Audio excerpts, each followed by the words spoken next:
जय श्रीमन नारायण।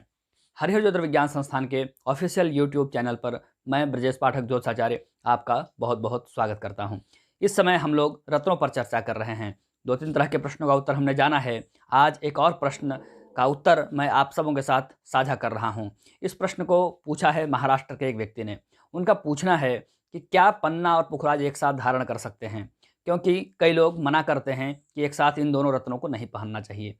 दरअसल क्या है कि जब आप शास्त्रों का डीपली अध्ययन करेंगे, बिल्कुल गंभीरतापूर्वक अध्ययन करेंगे, तब आपको यह सिद्धांत समझ में आएगा कि यह सब जो बातें फैलाई जाती हैं, इनमें बहुत ज़्यादा स्थूलता है और ये सब सत्य से बिल्कुल भी सन्निकटता नहीं रखती हैं। सत्य से इनका कोई वास्ता नहीं हुआ करता है। इन लोगों से पूछना चाहिए, कोई आप लोग नवरत्न लॉकेट भी बेचते हैं, तो नवरत्न लॉकेट में तो 9 रत्न होते हैं। फिर जब नवरत्न लॉकेट में 9 रत्न हैं, तो आप ये कैसे बताते हैं इसके साथ ये मत पहनो, उसके साथ ये मत पहनो? कुछ शास्त्रीय रेफरेंस भी रखना चाहिए, कुछ शास्त्रीय उद्धरण भी रखना चाहिए, या स्वयं से जो हुआ कि भाई नहीं नहीं ऐसा नहीं ऐसा नहीं। किसी भी चीज़ को प्रस्तुत करने के लिए एक शास्त्रीय माध्यम होना चाहिए। और हम अपने चैनल के माध्यम से हमेशा से इस बात पर आप सबों के साथ यह जोर देते हैं कि जो कुछ भी हम आपको बताएं वह शास्त्रीय हो, और समाज में भी जो अशास्त्रीय बातें फैल रही हैं उन पर नियंत्रण किया जा सके, उनका निग्रह किया जा सके। तो यहाँ सबसे महत्वपूर्ण बात यह है कि यदि आपने किसी योग्य विद्वान से, योग्य दैवज्ञ से, योग्य ज्योतिषी से परामर्श लिया है और उन्होंने आपको बताया है कि इन दोनों रत्नों को पहनिए, तो वहाँ किसी भी प्रकार के तर्क का या कुतर्क का कोई स्थान नहीं बचता कि इसके साथ ये नहीं पहना जाता, इसके साथ ये नहीं पहना जाता। दूसरी बात कि आप लोग यह जो नियम लेकर के आते हैं, ये कहाँ से लाते हैं? ग्रहों की मैत्री देख करके लाते हैं। भाई वो ये ग्रह फलाने ग्रह का मित्र है, ये ग्रह फलाने ग्रह का शत्रु है, इसलिए इनका इनका नहीं पहनना चाहिए। तो आप देखिए कि 3 प्रकार की धातुएं जब आप मिलाते हैं, त्रिधातु से संबंधित जब आप रत्न बनाते हैं, सोना चांदी तांबा, 3 ग्रह हैं इसमें।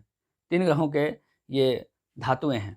सोना बुध का है, तांबा सूर्य का है और चांदी चंद्रमा का है। अब आप बताइए, तीनों को मिलाकर आप पहनते हैं या नहीं पहनते हैं? तो इसमें आप विचार क्यों नहीं करते हैं कि कौन मित्र है, कौन शत्रु है? ऐसे ही जब अष्ट धातुओं की अंगूठी बनाई जाती है, तो वो 8 धातुएं अलग अलग ग्रहों की होती हैं। आप उनकी अंगूठी, अष्ट धातु की अंगूठी बनाकर पहनते हैं या नहीं पहनते हैं? और एक बात बता दूं कि हमारे शरीर में 7 धातुएं हैं। उन 7 धातुएं के कारक अलग अलग ग्रह हैं।